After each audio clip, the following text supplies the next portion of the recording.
Welcome back to Limit Break 20. Today, we're going to be talking about 4 mechanics from Final Fantasy XIV Tabletop RPG that you can incorporate immediately into your Dungeons and Dragons 5th edition game that are going to completely enhance the experience. So, the first thing that we're going to talk about is by far my favorite mechanic of the game. It is going to be a tanking mechanic that's called Emnity. Now, D&D 5e is notorious for not having a true tanking mechanic.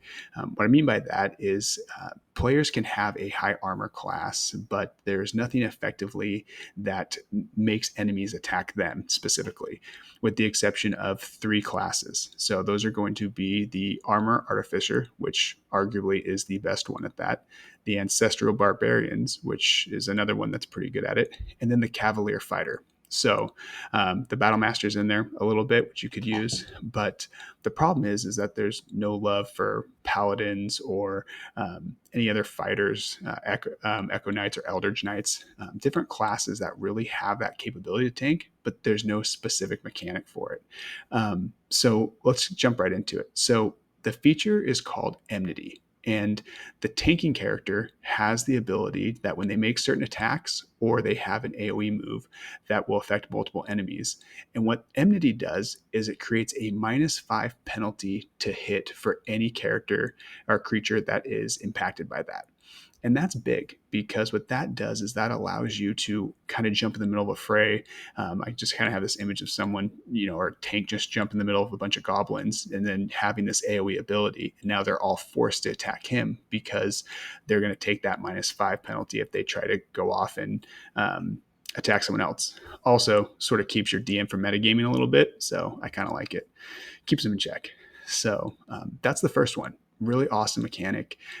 I just kind of have this image of you take a class like maybe the Storm Herald Barbarian, which is notoriously kind of underpowered compared to some of the other ones, and using that bonus action to hit everybody in a 10-foot radius that then has a -5 to hit as opposed to like 2 damage, or maybe in addition to it. So how I do it, maybe just anytime a character makes an attack towards an enemy, it inflicts that. So a really, really cool mechanic, and I really think you guys should look at implementing that into your game.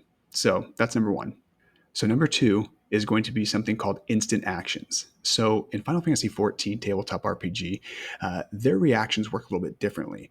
They're called instant actions, and every character and really class has a set of unique instant actions that they can use at any point in time. So the key is that you could use the reaction when your ally's taking a turn or when an enemy's taking a turn. And the only rule is that you can't take 2 reactions on the same enemy's turn. But let's say enemy 1 goes and makes an attack, you could use your instant reaction or instant action. And then the second enemy goes, you could use another instant action. And so what's nice about that is it actually creates unique circumstances to where your characters kind of have to pay a little more attention as to what's going on in the battle.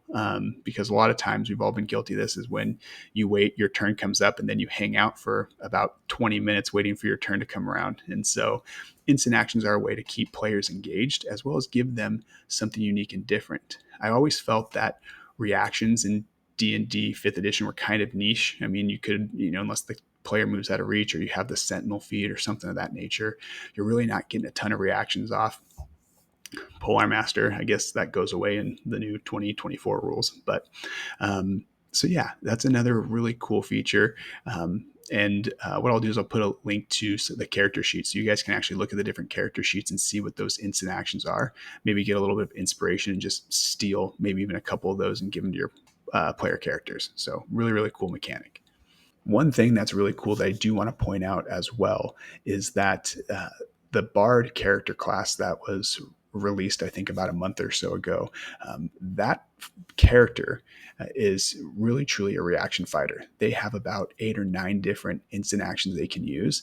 And so that is sort of their shtick, is that, yes, they have, primary and secondary abilities, but these instant actions are just a whole list of ways for them to sort of control the combat and support their allies. The third mechanic that you should consider bringing into your D&D games is going to be something called combat phases. So most encounters in Final Fantasy 14 TTRPG are going to be, you fight the enemies, they die, combat's over.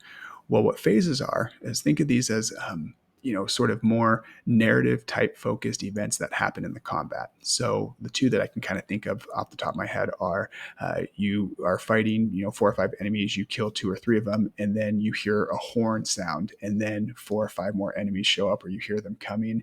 And in between combat phases, it's really important to note that the players still keep all their same resources. They keep their same health. They keep their same, it's called MP. That's sort of, think of those as like their spell slots, as well as like barriers or temporary hit points. But what happens is that they get the ability to use one item, right? So let's say they wanted to restore some health, they could drink a potion in between it and kind of get ready, maybe talk amongst themselves before this new phase starts. So really, really cool mechanic.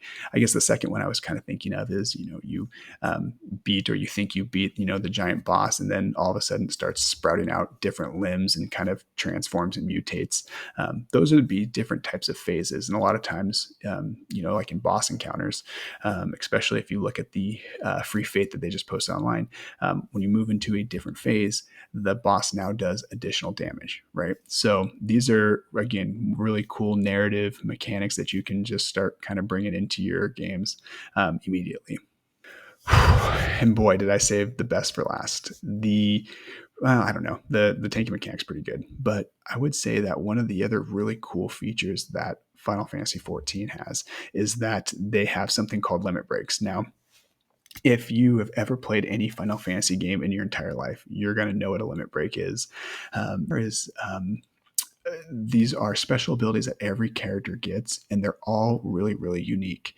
And so, for example, the Dragoon does this like really powerful dive and does a crazy amount of damage. The healer has this massive healing that brings everyone back up. And then you've also got the Black Mage who calls down a meteor. So there's all these like really cool things that happen. They're just, think of them as like an ultimate ability that the characters get. Now, the one thing that the starter guide doesn't give a lot of guidance on is, they say it's up to the DM to really determine when characters can use these. And that's something that, I'm kind of conflicted about. And the reason being is because if the DM then determines when to use these awesome ultimate abilities, or when they're available for people, it kind of feels like you're kind of giving your players a get out of jail free card if things get hairy. And there's that, it doesn't create that kind of fear of death, which I think is really important in combat when you're playing tabletop RPGs. It's always fun to walk through combat, but you kind of want there to be a little bit of an edge to it as well. So, just kind of keep that in mind. I'm going to actually do a separate video on how I'm going to adjudicate limit breaks. I've done a couple playthroughs, and I've done things where maybe you get them on a natural 20, but there can be entire sessions where not a D20 is rolled, right? So it's very rare, but it does happen. So something to think through. But again, I'll sort of expand on that concept a little bit more in a later video. But that's what I had for you today. Today is really just those 4 things: just Emnity, the tanking mechanic, looking at incorporating instant actions to give your players more reasons to stay engaged and some more things to do when it's off turn.